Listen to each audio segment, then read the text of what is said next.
this is the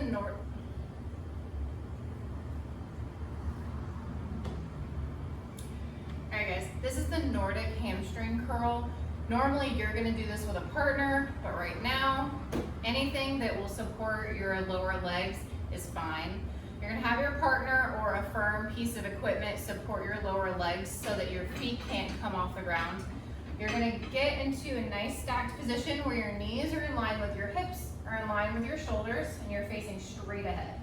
As you do this, you're gonna be using your hamstrings to eccentrically lower you towards the ground in a controlled fashion while keeping your core nice and tight.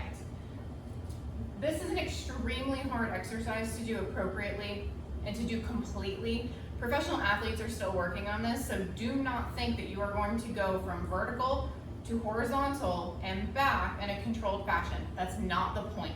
The point is to work your hamstrings at their maximum effort for your body while maintaining a neutral position to reduce back and groin injuries by increasing your hamstring eccentric load.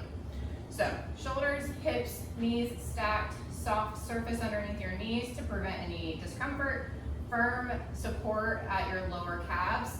Cross your arms or keep them in front of you to catch you, that's fine. Core engaged like you're bracing for a punch.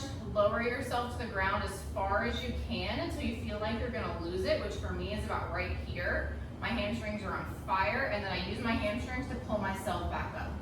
So it doesn't look like I went very far, and I didn't, and most of you won't either, and that's fine. There are many variations to this. You can either go as far forward as you can control, hold it there, and then return yourself back.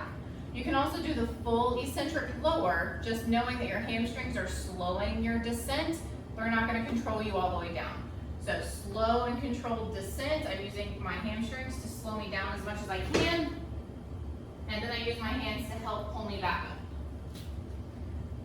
So again, I'm going to use my hamstrings to slow me down. And then this time on the way up, my hamstrings are going to help me, but I'm still going to use my arms to push myself up. So lower, and come back up. So you want to avoid doing what I just did, where my butt stuck out first. I don't have the hamstring strength to concentrically pull myself back up, so that just means I'm not going to do that. If you can go all the way down and all the way back up without your butt sticking out like mine just did, and keeping all of this perfectly straight, then you can go up and down. If you can't, that's fine. You're just going to do the eccentric lower until you feel like you're about to lose it, and then you're going to pull yourself back, and you're going to work on increasing that range until you're able to go down further or pull yourself back up using your hamstrings.